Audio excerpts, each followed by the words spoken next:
so many pictures of him, my mom, just like at him, you know, just standing next to him. And you'll see most of the pictures, he's right up against her. And there was something there, I think something different than just grandma.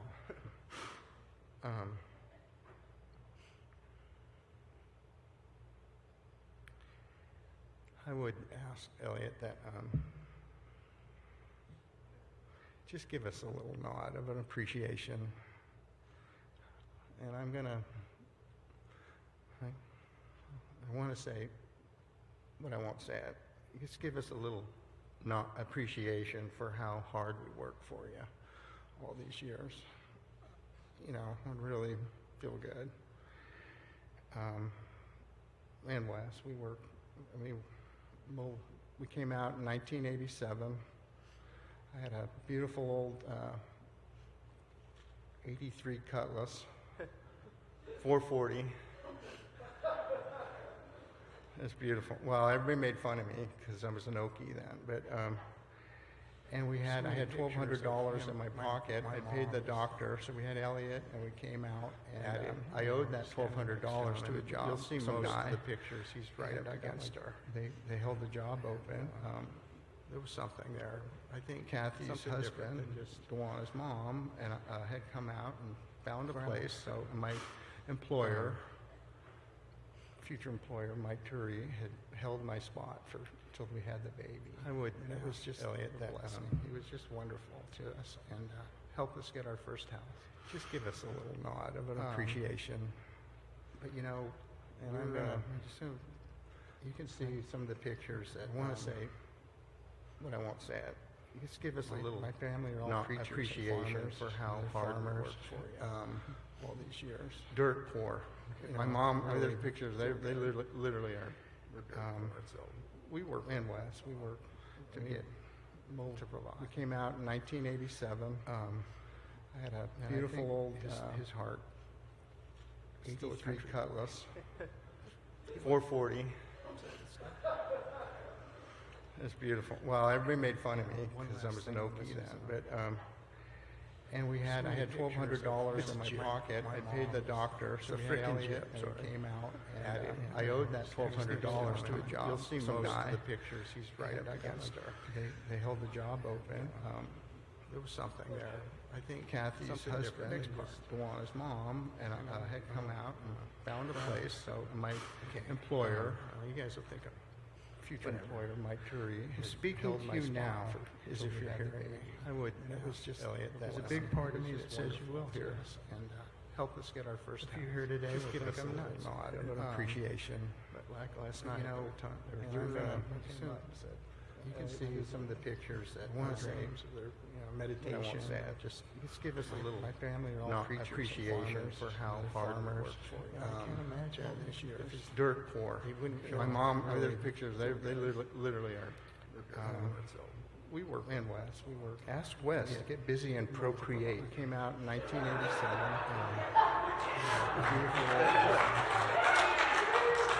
Beautiful Cutlass, 440. It's beautiful. Well, everybody made fun of me because I was an Okie then, but I had $1,200 no pressure on naming pocket. I paid the doctor, so freaking chip, so it came out. I owed that $1,200 to a job. You'll see most. I mean, that just seems something unbelievable. Job open and reasons to stay around there.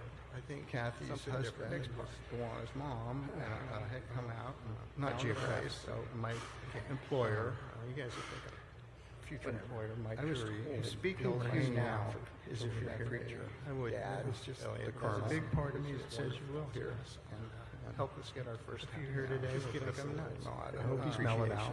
But like last night, and I come by on soon. If so, tell them I love him and want to say for taking care of you. Just give us a little appreciation for how hard we worked for you. I can't imagine this year. It's dirt poor. My mom, other pictures, they literally again. Ask you what really happens after physical death. Ask Wes to get busy and procreate. It came out in 1987.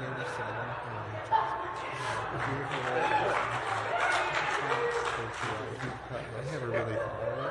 440. You know, it is what it is. You know, we'll find out. Well, everybody made fun of me because I was an Okie then, but That was my life.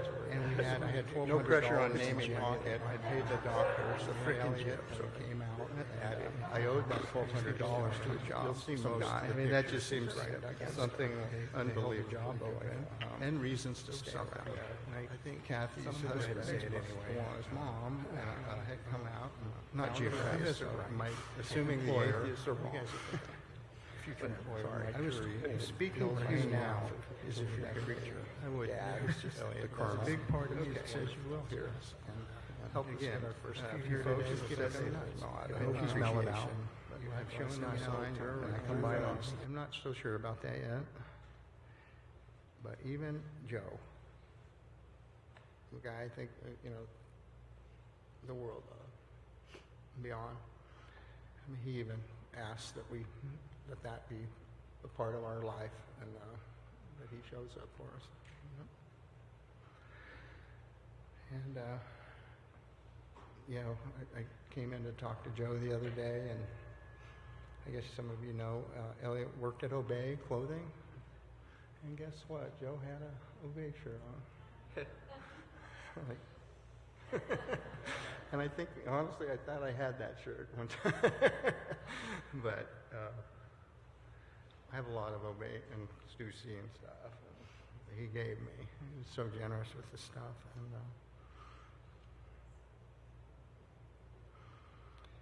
And okay, this one's a little funny too. So what happens up there when the first and true loves? My mom was married to Leon, and he was killed. And I know she loved Leon. I mean, she loved my dad too, but she loved Leon. And she married my dad and had my brother and me. My brother right there, David. And I said, well, you've got to, you know, how's that work up there? I'm asking for a friend.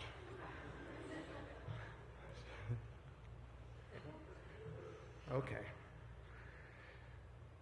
Oh, can you bring me my Bible, or my mom's Bible?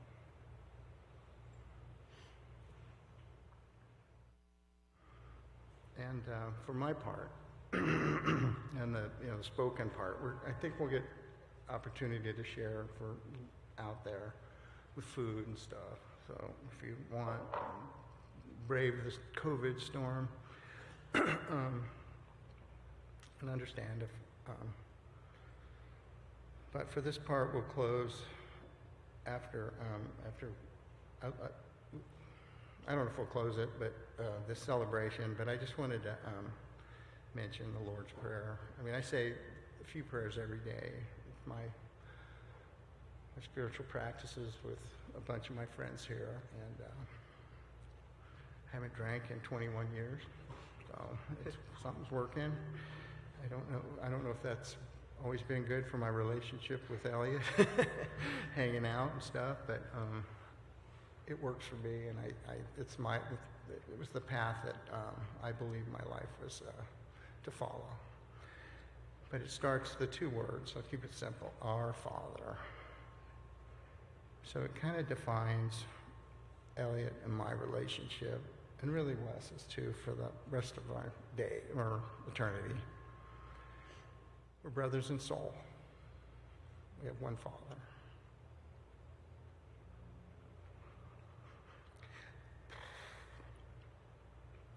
That feels good.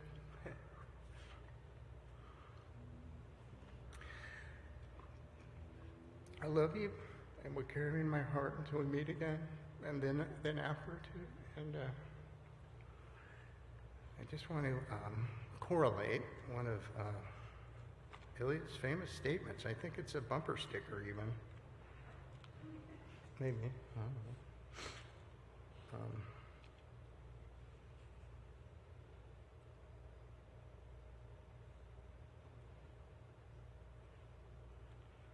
Okay. So this is Luke 10:38. Now it came to pass, as they went, that he entered into a certain village, and a certain woman named Martha received him into her house. And she had a sister named Mary, which also sat at Jesus' feet and heard his word. But Martha was cumbered about much serving, and came to him and said, Lord, dost thou not care that my sister hath left me to serve alone? Bid her, therefore, that she help me. And Jesus answered and said unto her, Martha, Martha, thou art careful and troubled about many things. But one thing is needful, and Mary hath chosen that good part, which shall be not taken away from her. And why I chose that?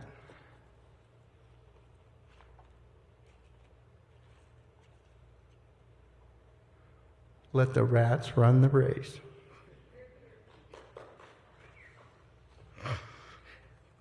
And one last thing, you got Matt and some big hitters coming up here. If you see Jesus around, ask him to give me a break for calling him Eliot. Thank you.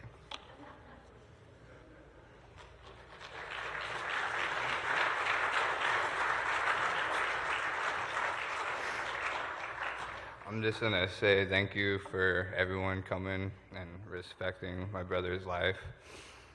And it's been emotional, but I really appreciate everyone coming out here.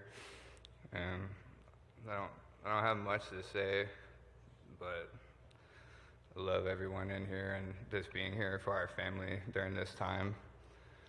I'm grateful for everyone that he got to hang out with, and just all the stories and times I got to spend with him and friends and family. So thanks again for coming. I appreciate everyone.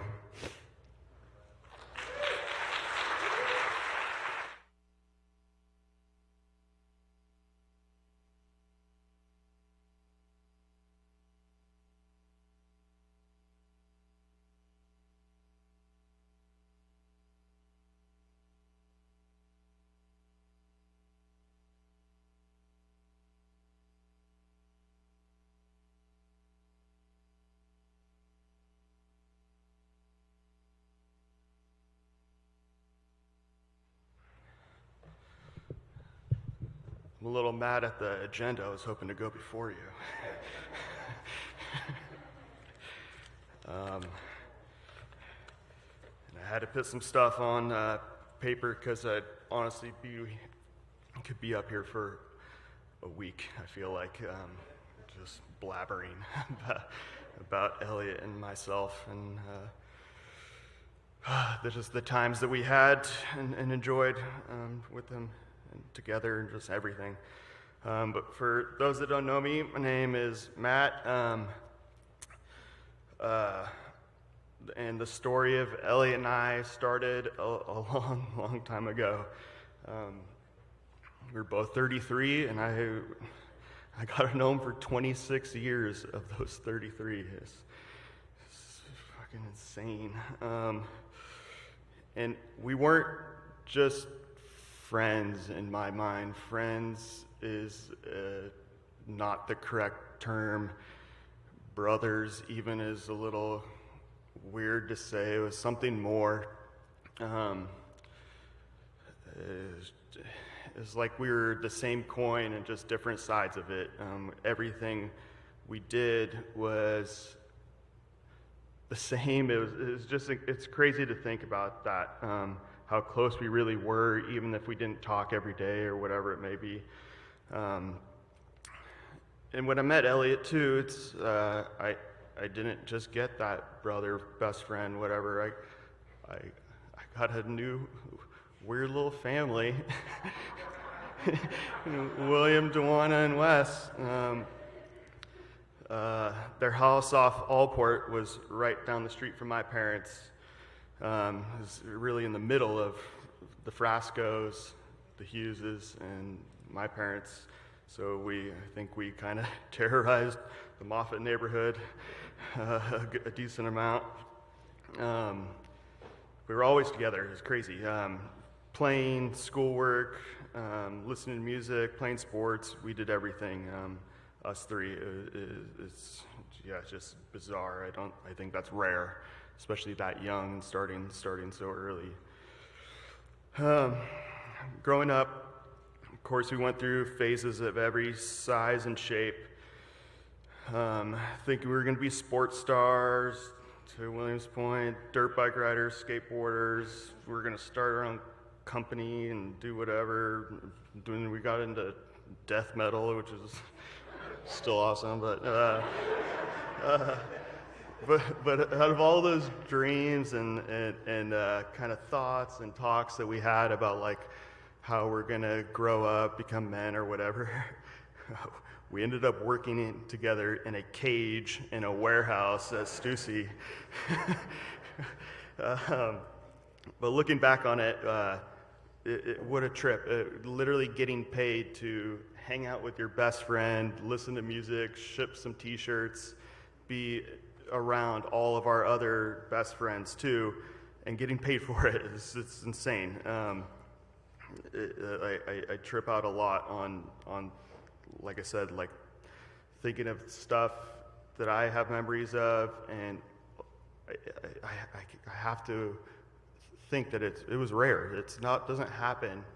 It was, and I feel so lucky, and I thank him for keeping me around or along for the ride or whatever, but it took work and effort on both parties. It wasn't like easy or anything, it's like a marriage in a weird way, you know what I mean? And being able to grow up with him in those years specifically, I think, to your point of him being a sports guy, I might be a little guilty of having him go to the party instead of doing sports or whatever, you know what I mean?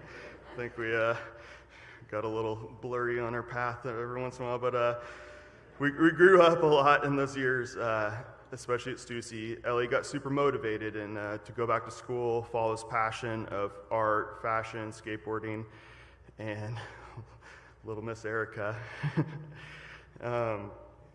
And then I obviously met my wife and kind of went on my own path and stuff like that.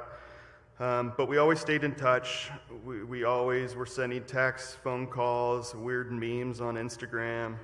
And at sometimes we were physically further apart when he went to like Santa Cruz and stuff like that. But I do think that all of our interests actually got narrowed and aligned even more so. I feel like even though we were farther apart, we grew closer in a way. Eliot was always the coolest dude to me. I looked up to him not as a friend, like I said. It was beyond that. He was like the coolest dude in the room at any given time. To William's point about him loving vintage and being traditional and being all that, it's like, yeah, I couldn't have said it better. It was unbelievable. He wasn't into anything fake. And I think a lot of times it was a struggle for him because it's not the easiest path to kind of live that life and really kind of stick to your guns. I've always thought of him as kind of like my personal kook checker, make sure I don't go full cornball or anything. I will always remember and never forget just his voice and having him say like, either give me that face, like you're an idiot, or nah, that's a lame player, or something like that,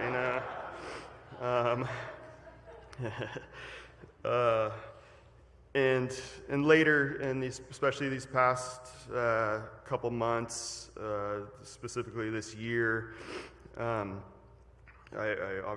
had my first son in February, and whenever we talked and stuff, it was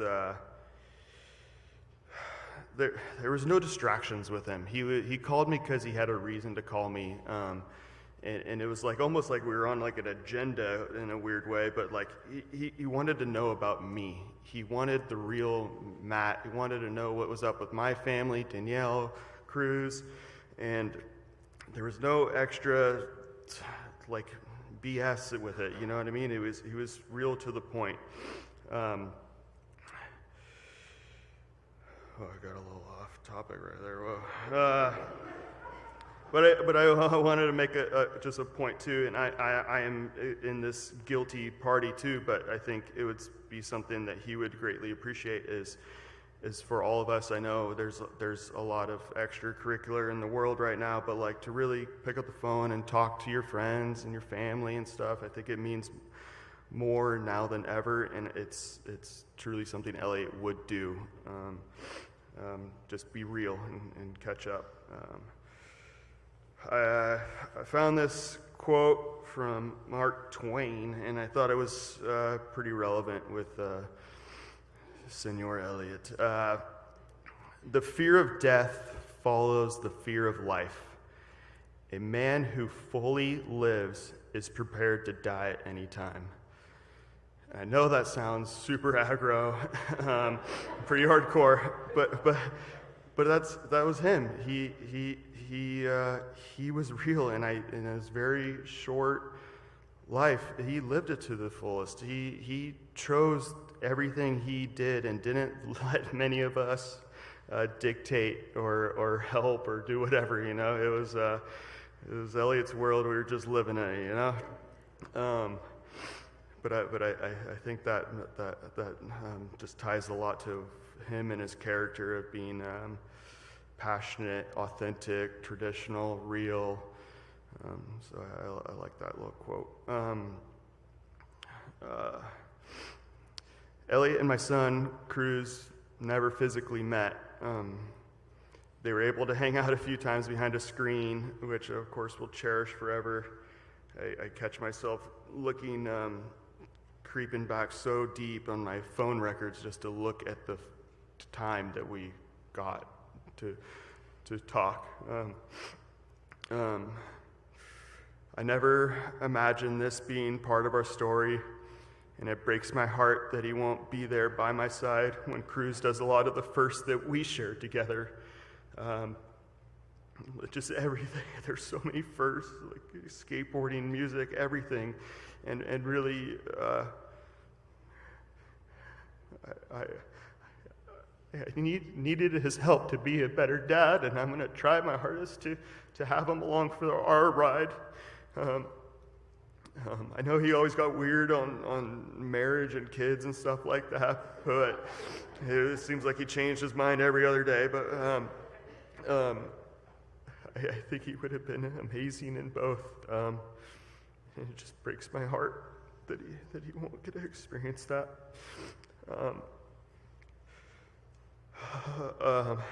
I'll of course be thinking about him. Can't wait to tell Cruz, like I said, all our story, all the fun we had, all the trouble we got into.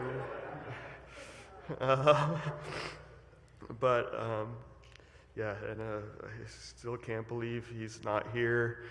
I want to say to you three right here, I love you guys.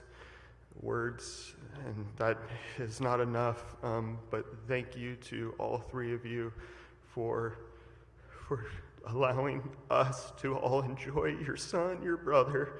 I think he was a pretty good reflection of you guys, and yeah, I appreciate it. And to Wes, I love you more than words can describe. I know a lot of times you got called Eliot's little brother, but it's amazing to see where you are, and of course you're more than that. And I think everyone in this room, yeah, we're here for Eliot, but in reality, we're here for you. And I can't wait to even grow our experiences together, you know. Cruz has an uncle, and his name is Uncle Wes, you know. But yeah, that's all I got. I love him. I miss him. There's not a day that goes by that I don't think about him. I wear this ring. It's way too big for me. It looked much better on him, but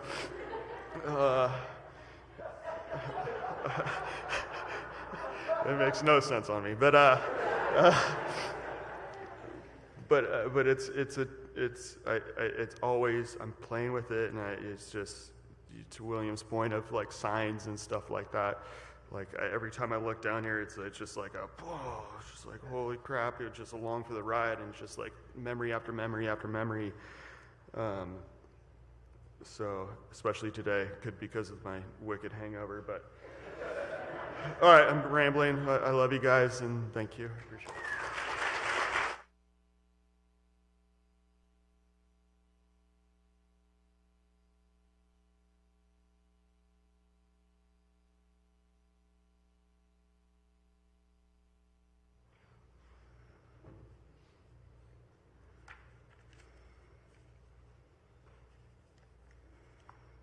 Hi, everyone.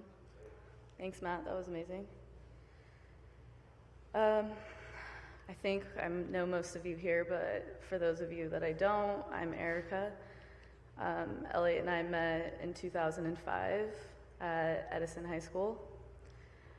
I remember the day we met. I remember what he was wearing. We were kind of like on the side of the bowl. And I remember like looking across at him, and this sounds really weird, but in my head, I was like, oh, I'm gonna marry him. And I didn't even know him. Anyways, we became friends. He took me out that year, and he was like, hey, do you wanna go to coffee? And I was like, okay. He picked me up from my house, and my sister actually just told me this, but apparently I made her hide. I was like, get out of here, go. But he came inside. My mom made him come inside and meet her and my dad, and I remember what he was wearing that day. He had on like this brown ski vest and shorts. It was so bizarre. But anyways, we drove around in his little gold Ranger, and he took me to coffee, and we were sitting at coffee, and neither of us even ordered coffee. We had hot chocolate, and he was like, I don't really know why I asked you to coffee, but I just thought that's what I was supposed to do. So after that, we just, like I said, we became friends, and lots of memories, and Matt's minivan, and parties, and lots of things. Anyways, to me, like, shortly after he graduated, I didn't know, like, where he went. I just thought he disappeared, but he moved to Utah. I was just like, oh, okay, guess he's gone. Then a few years later, in like 2009, I was with my parents, and actually like my mom's best friend Kelly and her daughter Cambria and my little brother and sister, and we were going to Zuby's one night, and we go to Zuby's and there isn't an open table, so they're like, oh, let's go to Don Jose's. And so I walk into Don Jose's in the bar, and there's a booth, and it's like all of the mafia dudes sitting at this booth, and I like lost my shit because I was so embarrassed. I was with my family. I was like shrinking, and I like turned to my mom and I go, oh my God, like you don't even know who those guys are. And she was like, well, go say hi to them. Well, she knew Eliot, and she made me go and say hi to them. So I go up to the table and I'm like, hi, whatever. Then I like hid in the corner.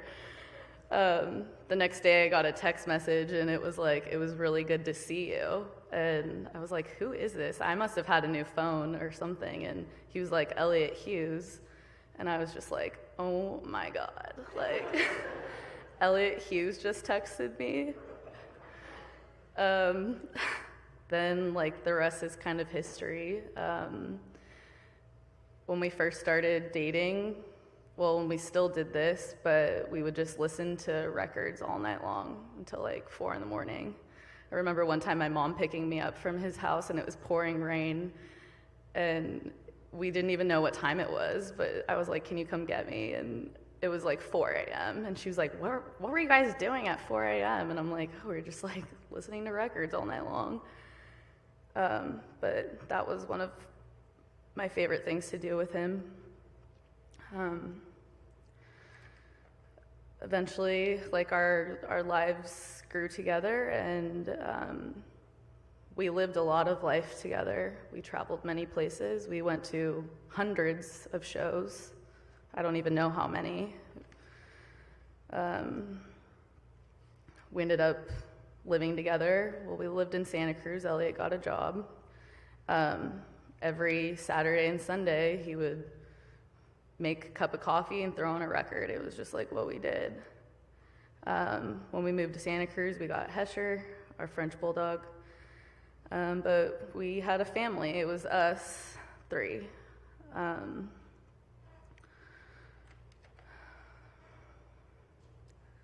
Another thing is, in speaking to so many people, a lot of people have similar things to say about him and how thoughtful he was. And I just hope that whatever I say today is thoughtful in his honor, but just a few things that kind of describe him to me is he was an artist, he was a musician, he was spiritual, he was way cooler than any of us here.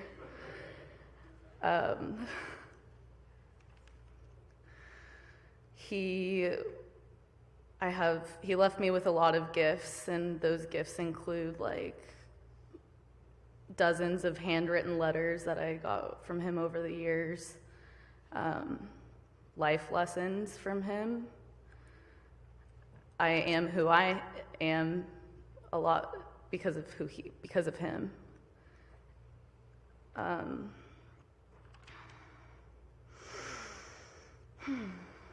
I mean, he loved music. He was a metalhead, but he liked other music too. He liked everything, really. I guess just to kind of leave everyone with something something that I'm gonna promise myself to do is to live the rest of my life a little more like him. And three of the things that I kind of narrowed it down to are: slow down, stop caring what people think, and dream more. Eliot was a dreamer. I like to say he was on the pursuit of happiness. He was always trying to find something. And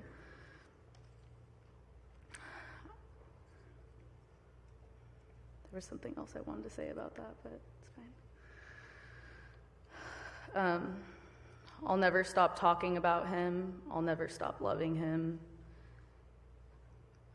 He's part of me.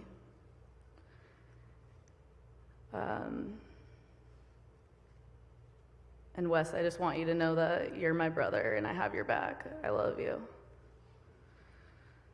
If you were friends with Eliot, I'm sure you probably got songs sent to you, or he introduced you to a band you've never heard of or something like that. But we always shared songs with each other, or a song would pop up and I would screenshot it and text it to him like, hey, remember this? So the last song that I sent him is this song called Marina by this band Sleepy Sun. We saw Sleepy Sun a few times, but I just thought that these lyrics were really relevant and kind of wanted to close it with this. So it goes like this. Wake me on the softer side of heaven, in a land of healthy minds. Light carry me high. Float me down the west of the lazy river, before these heavy stones sink our soaring heads. Breathless morning, put your head in my hands. Night grows stale by the break of the dawn. Take me where your eyes are always blooming, the golden leaves, the red pine trees, what dreams may come. I wonder where we'll wind up when it's over, falling like the stars right out of heaven's mouth. Thank you.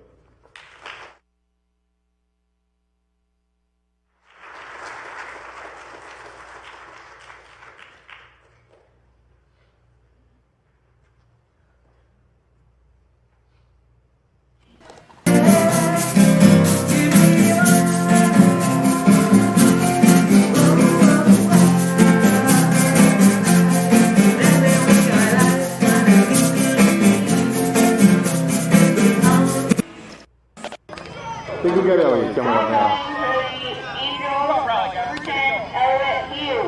It was difficult trying to figure out how to put this video together. At first, just put some music over some pictures, and I realized Eliot probably would have just made fun of it. So, with the help of a lot of friends and family, we made something a little more personal, in a style I'm hoping that Eliot would dig. So, what you're about to watch is kind of a sketchbook of memories and moments from his life. But before we begin, I want to acknowledge something.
I think we got Eliot coming up now. It was difficult trying to figure out how to put this video together. At first, just put some music over some pictures, and I realized Eliot probably would have just made fun of it. So, with the help of a lot of friends and family, we made something a little more personal, in a style I'm hoping that Eliot would dig. So, what you're about to watch is kind of a sketchbook of memories and moments from his life. But before we begin, I want to acknowledge something.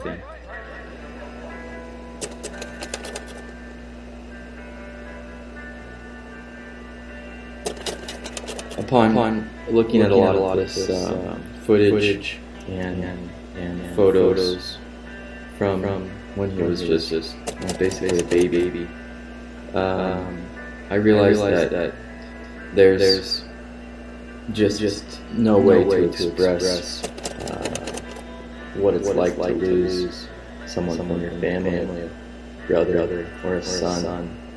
So throughout this, I'm narrating from the perspective of a friend.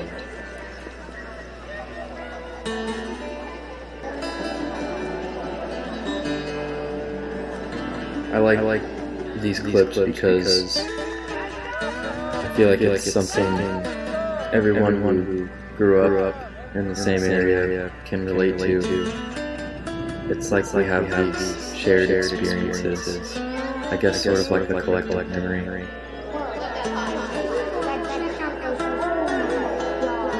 Side note, I really like this moment when Eliot was probably 8 or 9, I'm not really sure, maybe younger. The way he says, "Oh my God," it never changed. That's exactly how he said it as an adult. Listen.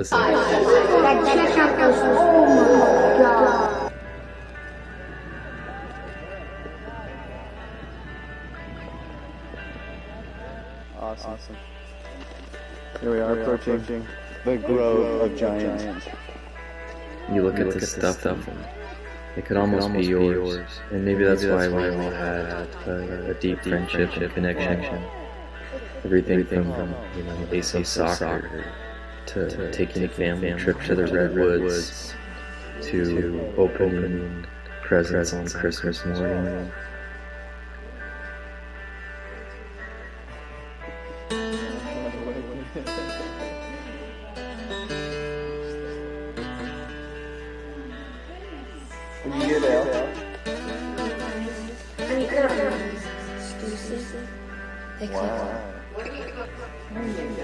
There you go.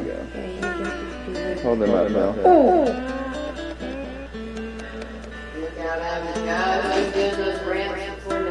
my gosh. If the cosmos ever created two dudes who were completely inseparable, that would be Matt and Eliot. And here to share a story with us of how these stars collided is Matthew Jimenez. As I think back on the times Eliot and I had, I can't help but to think of where it all started. I think it was 96, maybe 95, 94, somewhere around there. Moffat Elementary.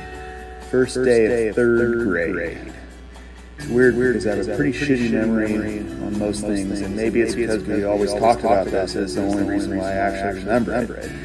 But it was the first day at a new school for me. Obviously, I was tripping out, crying, all the above.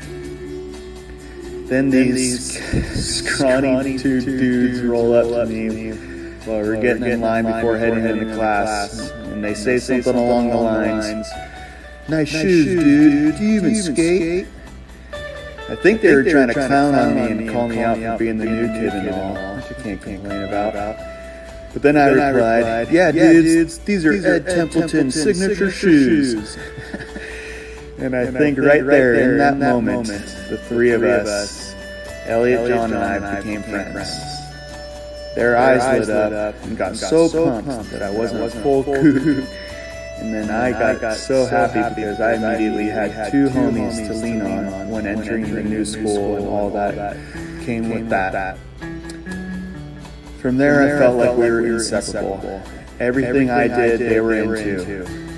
It was just an instant connection, the three of us. It's crazy to think back on it. Me and Freeman didn't meet these guys until middle school. And once we saw their bond, we wanted in. I don't know what we did to impress them, but they accepted us at some point. And from then on, we did everything together. A lot of the stuff I recorded back then is lost. However, through the past few weeks, people have provided stuff to give me the opportunity to create something I always wanted to when we were younger, which is a ridiculous reel of absolute chaos of all the weird stuff we've done. So if you'll indulge, here is our very adolescent video of, well, you can just watch now. Well, that's tight.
And then these awkward teenagers realized that there was something far more fascinating than one another, and our paths branched off for a bit.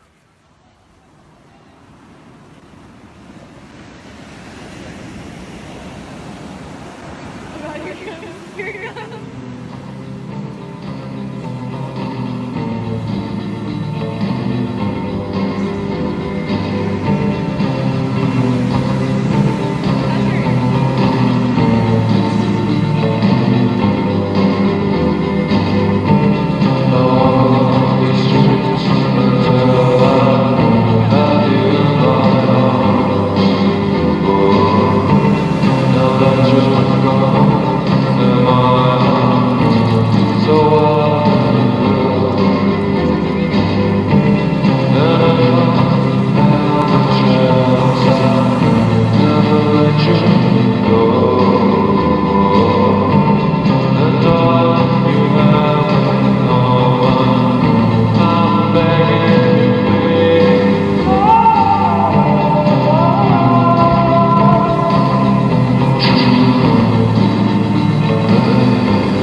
Seeing these images flash by so quickly is a little bit jarring, but once Eliot passed, I was kind of experiencing. That's how my memory kind of recalled all of these moments, and I think it's the same for a lot of people who sent these photos in. It became very apparent that Eliot was not only just a super cool guy, but he was thoroughly loved by an incredible amount of people. And I wanted to share one close bond we had was films. We watched everything, but specifically we had a few that we would rewatch continually. Eliot could literally quote some of these characters at any given moment like it was Shakespeare to him. So I just wanted to take a moment to share a few of our favorite clips. So here we go. What's turned out to be the biggest wave in this coast since 1946. Hello, everybody. I'm Stu Nahan, and I'd like you to meet this young man. His name, Jeff Spicoli. And Jeff, congratulations to you. Things look kind of rough out there today. Well, I'll tell you, Stu, I did battle some humongous waves. But, you know, just like I told the guy on ABC, danger is my business. You know, a lot of people expect that maybe Mark Cutback Davis or Bob Jungle Dead Gerard would take the honors this year. Oh, those guys are back! That's fantastic. Let me ask you a question. When you get out there, do you ever fear for your life? Well, Stu, I'll tell you, surfing's not a sport. It's a way of life, no hobby. It's a way of looking at that wave and saying, hey, bud, let's party. Where'd you get this jacket? I got this in the network. This next film was almost gospel to us. In fact, I think we had this exact conversation upon Eliot meeting Erica. At least the first part. Let's watch. She's a fox. In French, she would be called La Renard, and she would be hunted with only her cunning to protect her. She's a babe. She's a robo-babe. In Latin, she would be called Babia Majora. If she were president, she'd be Abraham Lincoln. Did you ever find Bugs Bunny attractive when he put on a dress and played girl bunny? No.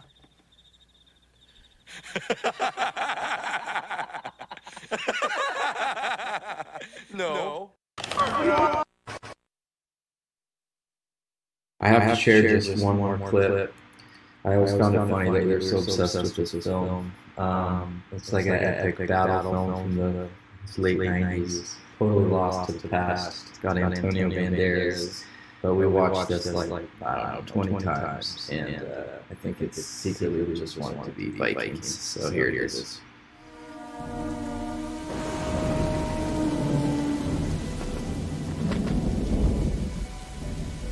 Lo, there do I see my father. Lo, there do I see my mother and my sisters and my brothers.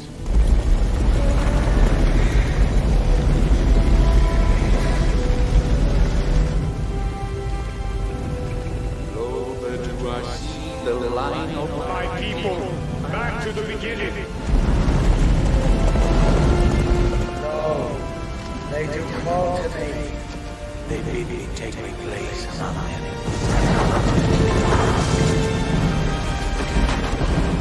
In the halls of Valhalla, When we play, they live.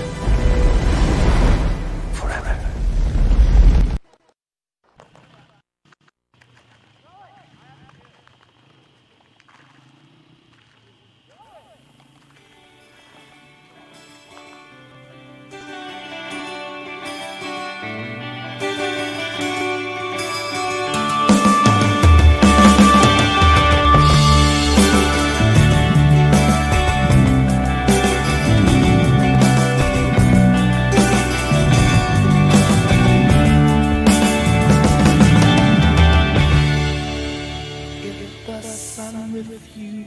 It's probably cliched, but I've always kind of seen our core group of childhood friends as like these knights of the round table.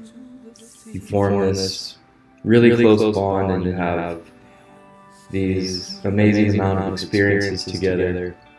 And ultimately, at some point, you know, your paths diverge and you have to go on your individual quest. None of the love is lost. It just means that you're no longer going to be spending the same amount of time together. Eliot was always the bravest of all of us, and I was always inspired by his passion for exploration. It's something that we always had a kind of a kindred spirit toward. But when you get word back that one of your friends went on their last quest, it's hard to accept. And I think a big part of me wishes you could go out and reach out your hand and help your friend. But Eliot's last quest was one of the most difficult terrains on the face of this planet. He braved the desert. And anytime I travel and view that landscape, there's no doubt I'll be thinking of him. I feel like it's his terrain now in my mind. That's where we lost one night. Walk the miles. Thanks to you, it will be done. For you to me, I the only one. So I'll try ending this thing using some of his actual own words. In 2017, my wife Danielle and I got married, and Eliot, of course, was a part of the wedding party.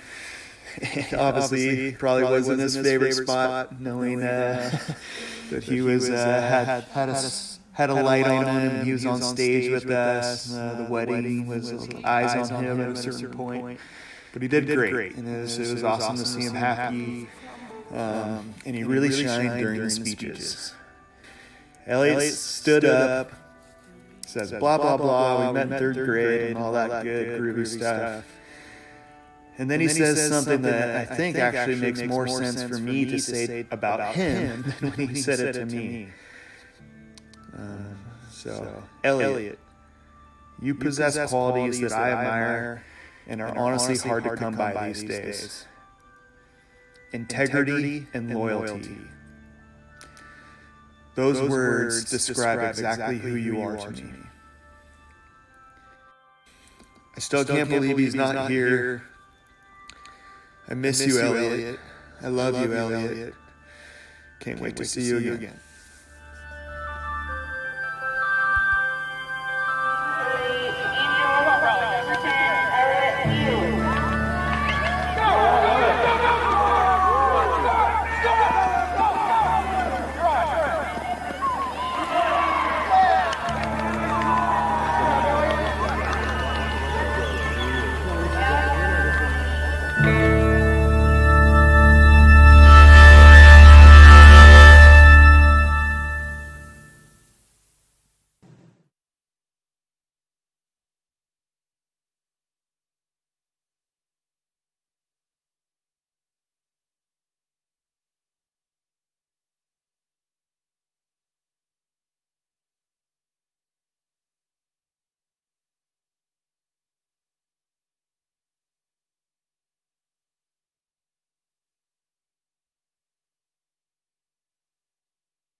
Place. It is not our final destination. It tells us in 1 Corinthians 15 that so it will be with the resurrection of the dead. The body that is sown, our original body, is perishable, but it will be raised imperishable. And at the very end of the Bible, there's a guy named John, and he's on this island. He was one of the original apostles. And all of a sudden, he sees this vision of the end times. And he says this, he says, "Then I saw a new heaven and a new earth." Something changes in the earth, something changes in the heavenly realms. He says, "For the first heaven and the first earth," where we are now and where they are now, "had passed away, and there was no longer any sea." He says, "And I saw this holy city, the New Jerusalem," what we would call heaven, "coming down out of heaven from God." And the only way this guy can explain it, he says it was like a wedding. He says, "I saw this thing coming out of the sky, out of the heavens, and it was prepared as a bride, beautifully dressed for her husband. And I heard a loud voice from the throne saying, 'Now the dwelling of God is with men, and he will live with them. And they will be his people, and God himself will be with them and be their God.'" He said, "I saw this thing coming out of heaven, and it looked like a bride. And it was coming down to meet the groom, which was the earth. And they were united, and they were together as one. And then God came and was there with all the people who had been resurrected. They came with they're in heaven with their spirits, but now their bodies are united again with them." And he says, and the way it works is there will be, he says, "Now the dwelling of God is with men, and he will live with them, and they will be his people, and God himself will be with them and be their God. And he will wipe every tear from their eyes." There will be no more of the way it is here. He said there will be no more death or mourning or crying or pain, for the old order of things has passed away. And there's two things in the old order. One is we're flawed and we continually make mistakes. That will be passed away. Do you know in this new place that God is creating, your idiosyncrasies will not bug me anymore. And we won't bug each other anymore with our failings and our anger and the angst we carry and all this stuff that oftentimes consumes our life. That'll be moved away. And everything will be like Eliot always searched for. Where is the place? And we search for it. Where is the place where it's all good all the time? Scripture also tells us that God puts in us eternity. He puts in this creation he made this wondering of, there's got to be something better. There's got to be more. And he says this, the old order, and the second part of the old order is death. There'll be no more separation. The word death from the writers of the Bible talk about, death simply means separation. There'll be no more separation. We'll be with God. We'll be with ourselves, okay in our own skin. Many of us in life, we journey and we're not okay in our own skin. It's one of the reasons I got high. One of the reasons we search for things. Maybe if I get the best job, I'll be okay. Maybe if I look okay, I'll be okay. And we're not even comfortable in our own skin. And someday we will. We will. And you know what? When you're comfortable in your own skin, you're comfortable with people in their skin. And so that'll be fixed, and there'll be no more death, no more separation. And it tells us at the end of that portion, it says, "He who was seated on the throne said, I am making everything new.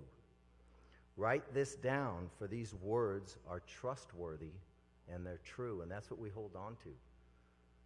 It's painful now, but someday that same promise, destination, inheritance is promised to all who believe. I can't wait. So we're going to do two things right now. We're going to sing a song that was requested, Amazing Grace. And then I would like, if we could, William asked that we stand and we recite the Our Father. And just kind of put ourselves in a spiritual place. Because it's an important, and in the hubbub of life, we often forget that there's stuff going on that is beyond your job, beyond your current things. Circumstances are always going to change. So why don't we have Van and Amanda come on up and lead us in that, and then we'll pray, and then I'll share one more thing with you.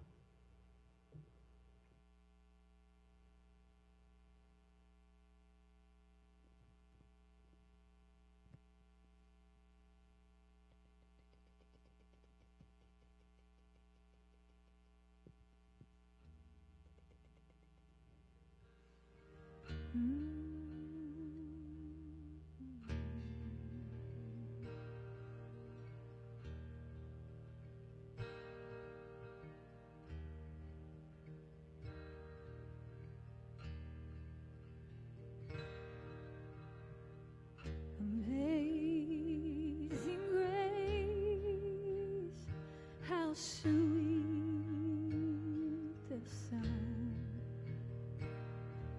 that saved a wretch like me.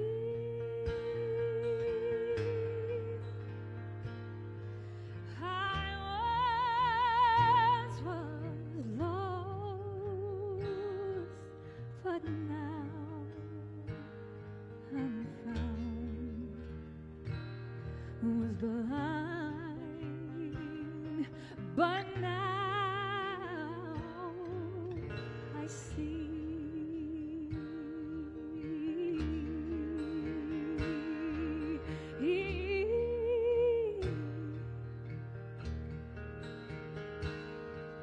'Twas grace that taught my heart to fear,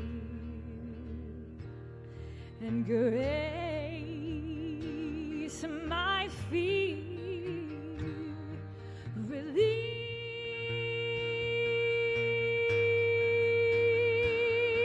How precious did that grace appear the hour I first believed.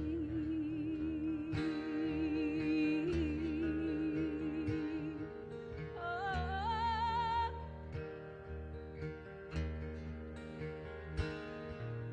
for many dangers, toils, and snares I have already come.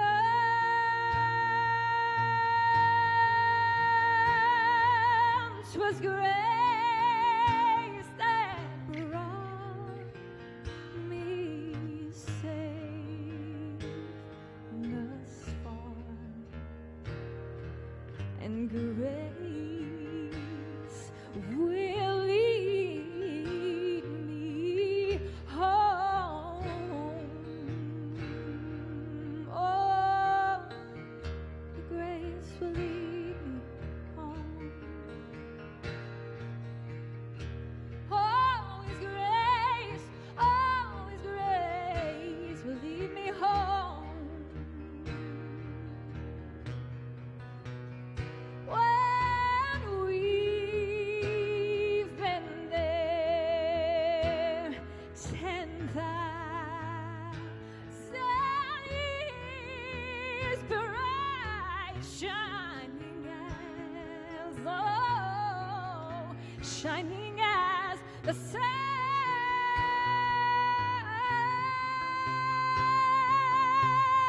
We've nervous days to sing God's praise.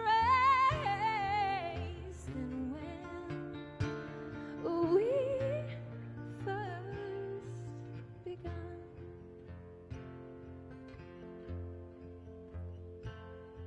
then when we first begun.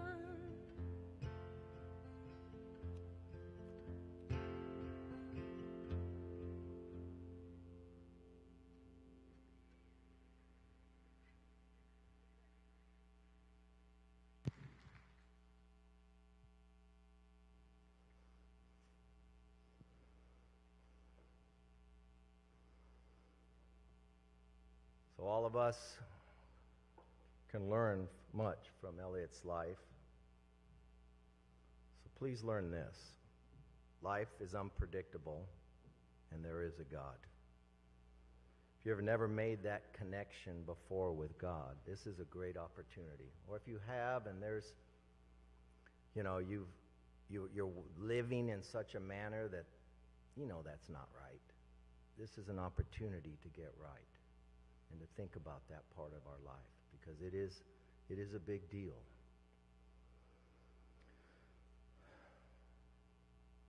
Let today and let Eliot's life be a wake-up call.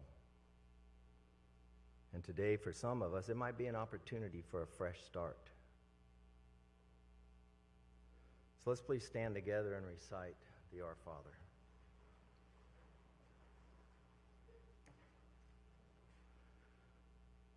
Our Father, who art in heaven, hallowed be thy name. Thy kingdom come, thy will be done, on earth as it is in heaven. Give us this day our daily bread, and forgive us our trespasses, as we forgive those who trespass against us. And lead us not into temptation, but deliver us from evil. For thine is the kingdom, the power, and the glory, forever and ever. Amen. All right, can we have a seat? So what are we to do with the remaining time we have on this earth? I always share this, that life is like a phone conversation. It begins with a hello, and it ends with a goodbye. But it's the conversation in between those 2 points that is so important. Make your conversation in life sweet. Forgive any hurts, just as your Father in heaven forgives you. And when the time comes for each of us to end our life's conversation, may it be sweet and complete, with no hang-ups, no words left unsaid, or deeds undone. The best thing we could do in honor of Eliot's life is to live rightly with all those God has given us in our lives. So as you plan your life and as you leave this place and do your thing, think about your memorial service and then go backwards. What would you want people to say about you at your memorial? And remember about you. Then put that into practice now. May we show honor and respect to those God has placed in our lives while they live. And may our eulogy be both a testimony to God and our future. And may our lives be lived in such a way that our time here is a testimony of good to those we live with. That would be one of the best lessons we could learn from Eliot, and the best gift we can give each other in memory of him. Jesus, on the last night of his life here, said this to his disciples: there's a lot of commands out there. There's a lot of do's and don'ts.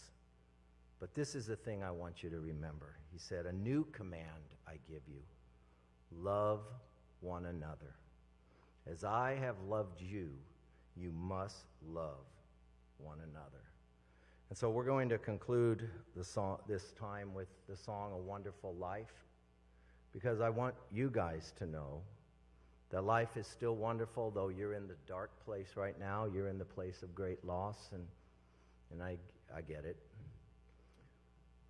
But there's also a life to be lived for each one of you. And you know what? Death takes many forms. Some of you have been divorced. Some of you have faced diseases. Some of you are carrying things in your life right now where you're carrying a loss. One of the loss has multiple facets. They're the ongoing loss. Every Christmas, every birthday, there's a loss. There's a seat not at the table. There's multiple things. You will not get to see his growing, his becoming all that he wanted to be. Those are losses, and each one of us have suffered those kinds of loss. Some of you have suffered loss as a little child, and you lost your innocence because of someone else did something. And so we go through life with loss, And one of the things that God wants to do is heal. And so as you get ready to leave today, we want to leave you with this song, that this is still a wonderful life. The past is the past, but you get to choose how you live in the present and what you do in the future. Make it a life worth living. Be a blessing. Be a blessing. Because life is short, and we don't get to choose everything about it, but we get to choose how we act in it and how we act toward others. So my prayer for you, and if I can pray with you right now, I'd love to pray. Lord, I just pray for every person in this room. I pray especially for the Hughes family. I ask your spirit of comfort rest upon them. I ask that you be with them as they continue to go through millions of emotions in their mind, in their hearts. I pray, God, for everybody in this room that we will learn to live more present. We will not be so caught up in the past, nor so fearful of the future, that we will be present with the people that God gives us. Teach us, God, how to love one another well. And so that when it is our time to leave this place, we will have left it a little better than we found it. Lord, bless these people. Comfort them. And I pray this all in Jesus' name. Amen.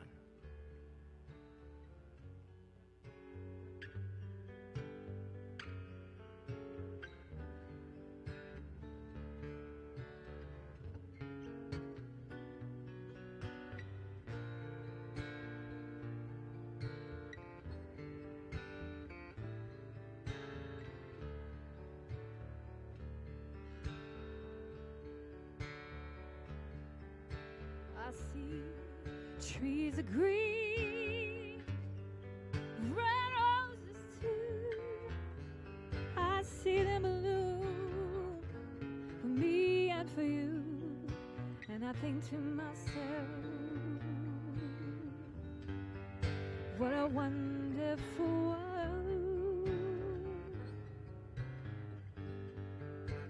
Oh, I see skies of blue and clouds of white, the bright blessed day and the dark sacred night.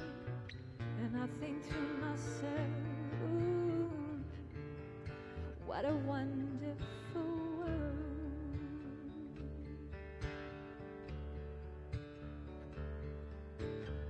The colors of the rainbow, so pretty in the sky, are also on the faces of the people going by.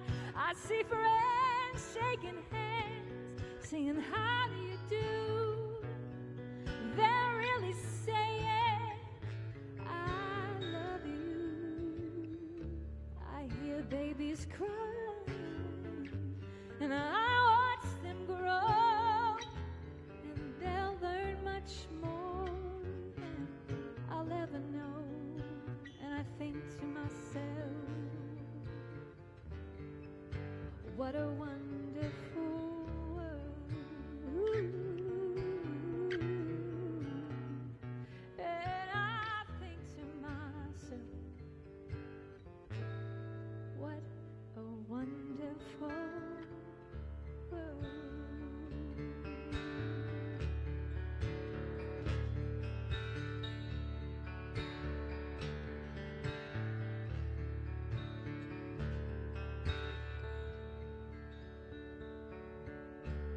All right. Thank you, everyone, for coming. Yes.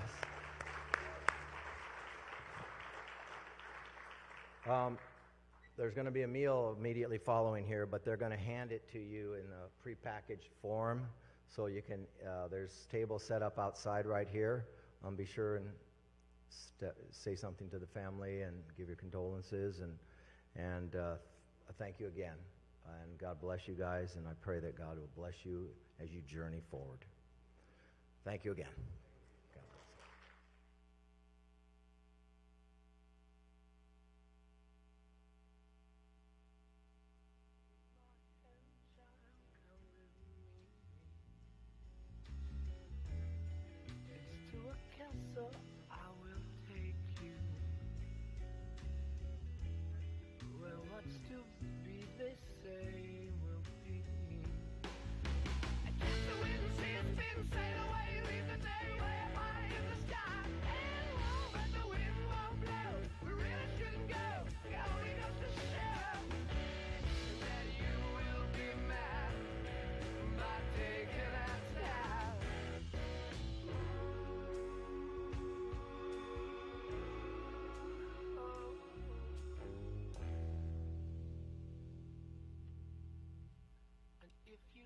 say to me,